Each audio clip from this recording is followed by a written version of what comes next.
Le sous-comité régional Technologie de l'information vous présente Apprendre à la manière ENA.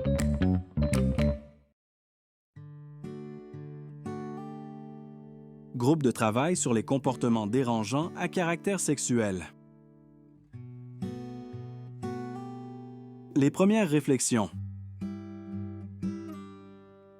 Qu'est-ce qu'une atmosphère de rétablissement?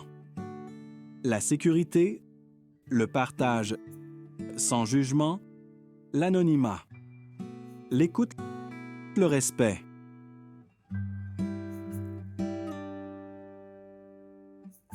Il est de la responsabilité de chaque groupe de transmettre notre message. Il en va de la survie même de Narcotiques Anonymes. Il existe pour les groupes maintes façons d'accomplir notre but primordial. La plus répandue est de veiller à ce que ses membres s'attachent à y faire régner une atmosphère de rétablissement, ce qui implique, entre autres, de souhaiter la bienvenue à tous les dépendants présents.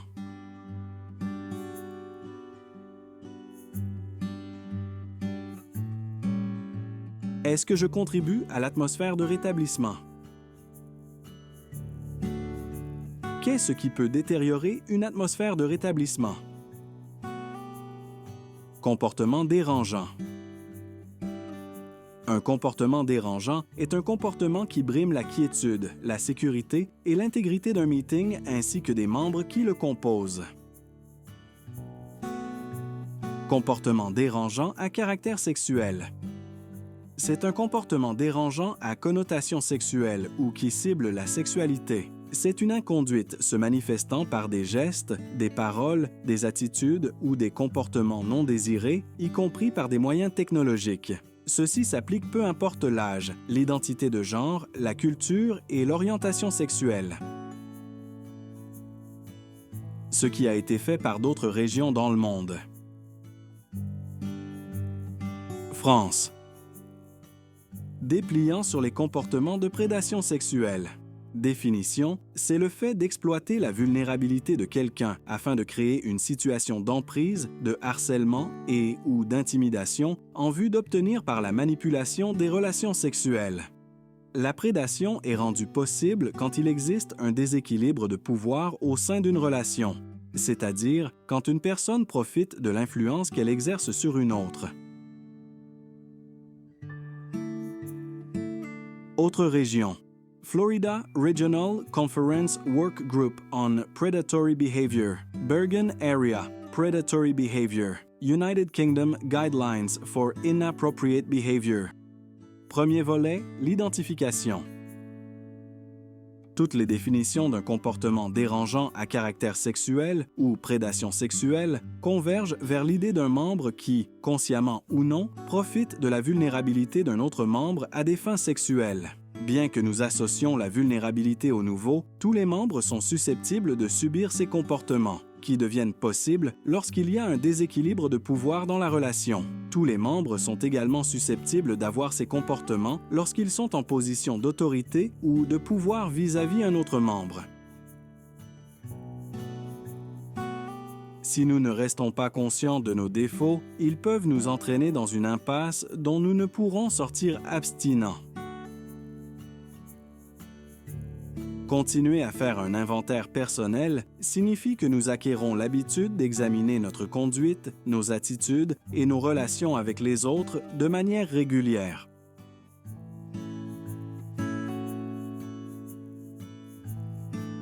Sensibilisation.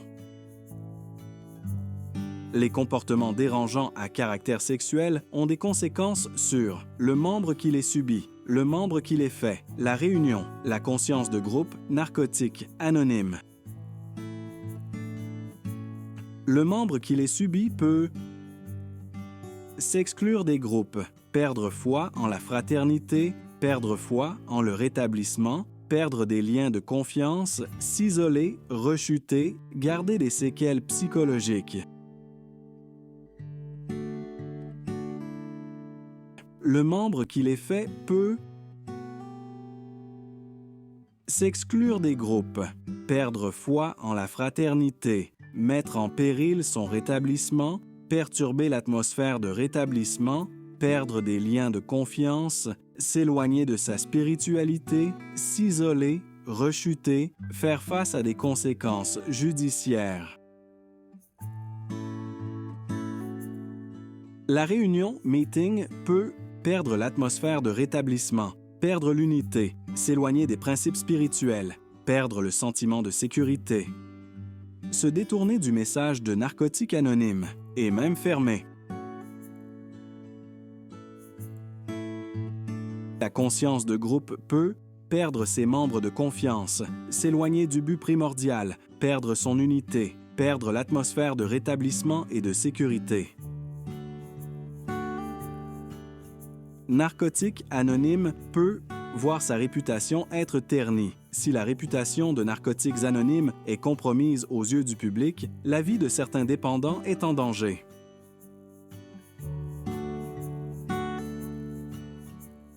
Puisque la plupart des groupes ne sont pas directement reliés les uns aux autres, nous pourrions penser que ce qui se passe au cours d'une réunion n'a aucune incidence sur ceux qui n'y assistent pas.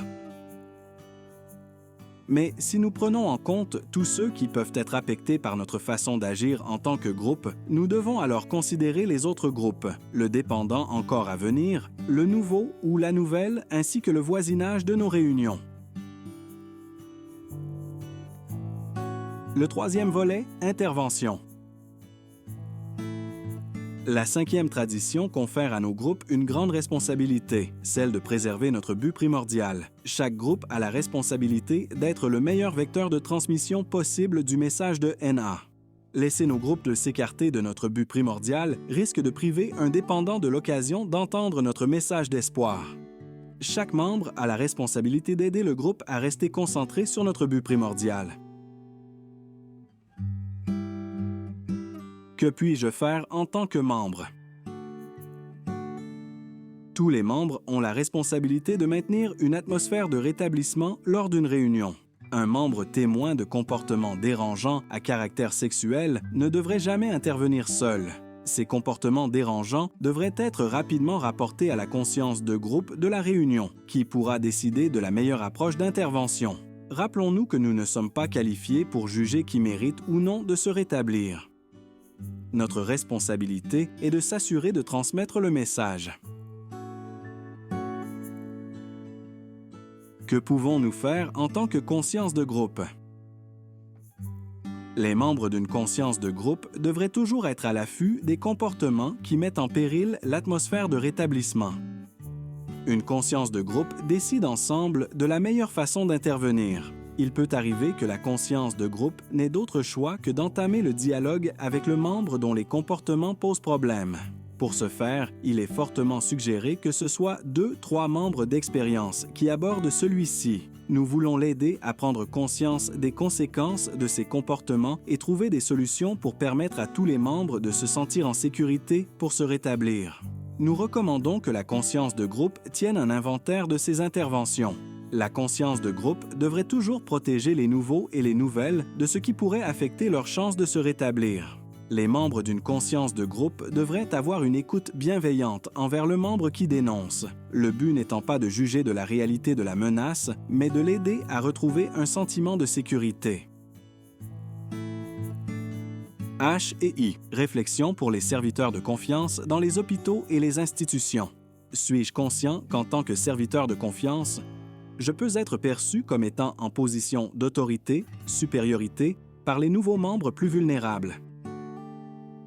Est-ce que je comprends que peu importe ce que les membres de ces institutions éprouvent comme sentiment ou désir, ils sont en situation de vulnérabilité et ce, en tout temps?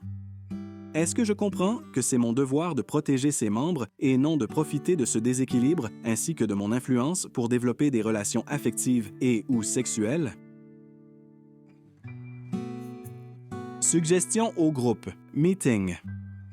Intégrer une mention dans l'intervention du secrétaire, voire Safety Statement aux prochaines diapositives. Ajouter aux lignes de conduite les comportements qui ne sont pas tolérés lors des réunions et y décrire la manière d'intervenir. Tenir un inventaire des interventions et les partager dans son CSL. Créer une affiche ou un dépliant pour les réunions. Suggestion au CSL. Tenir un inventaire des interventions incluant ce qui pourrait être amélioré dans un but de faire profiter la fraternité dans son ensemble. Ajouter aux lignes de conduite les comportements qui ne sont pas tolérés lors des réunions et y décrire une manière d'intervenir. Sous comité H et I local, ajouter les questions de la diapositive H et I au processus d'élection ou lors de la formation. Créer une affiche ou un dépliant pour les réunions. Suggestions au CSR. Tenir un inventaire des interventions incluant ce qui pourrait être amélioré dans un but de faire profiter la fraternité dans son ensemble. Ajouter aux lignes de conduite les comportements qui ne sont pas tolérés lors des réunions et y décrire une manière d'intervenir. Sous comité H et I régional, ajouter les questions de la diapositive H et I au processus d'élection ou lors de la formation. Créer une affiche ou un dépliant pour les réunions. Suggestions pour tous et toutes. Parler. Parler ouvertement de ce sujet demeure le meilleur outil possible. Cela permet au plus de membres possible de prendre conscience de cette problématique. Safety Statement adapted from IP number 29, An Introduction to NA Meetings. Bergen Area Service Committee, Fellowship Development. We strongly discourage any harassment, threats, or disturbing behavior before, during, and after our meetings. This includes unwelcome sexual and romantic advances towards members, especially newcomers. Our meetings are for sharing NA recovery. It is the responsibility of all group members to help maintain an atmosphere in which every addict is safe to recover. If you feel harassed or threatened, share your concerns with the meeting leader or a trusted servant. Traduction tirée du dépliant sur la prédation sexuelle de la France. Nous décourageons fortement toutes les formes de harcèlement, de menaces ou de comportements dérangeants avant, pendant et après nos réunions. Cela inclut les avances sexuelles ou romantiques malvenues envers nos membres, et tout particulièrement les nouveaux membres. Nos réunions ont pour but de nous rétablir de la maladie de la dépendance. Il est de la responsabilité de tous les membres des groupes NA de contribuer à maintenir une atmosphère dans laquelle chaque dépendant trouve la sécurité nécessaire pour se rétablir. Rappelez-vous, Narcotiques Anonymes et ses membres ne sont pas au-dessus de la loi. La brochure Comportements violents et dérangeants rappelle que, même si nous voulons respecter l'anonymat de chacun, un individu violent sacrifie son droit à l'anonymat par son comportement. Appeler les forces de l'ordre est nécessaire quand la sécurité personnelle est en jeu. Il est important que les membres victimes d'actes criminels se réfèrent aux ressources extérieures appropriées, comme par exemple le système judiciaire. Nous contribuons tous au but primordial lorsque chacun au sein du groupe prend à cœur de maintenir la réunion centrée sur le rétablissement. Tous nos actes véhiculent un message et la 5e tradition nous rappelle de faire en sorte que ce soit un message de rétablissement. Des questions, des commentaires? Nous vous invitons à joindre votre RSS local ou régional ou vous pouvez nous écrire au scrti.équipe@naquebec.org.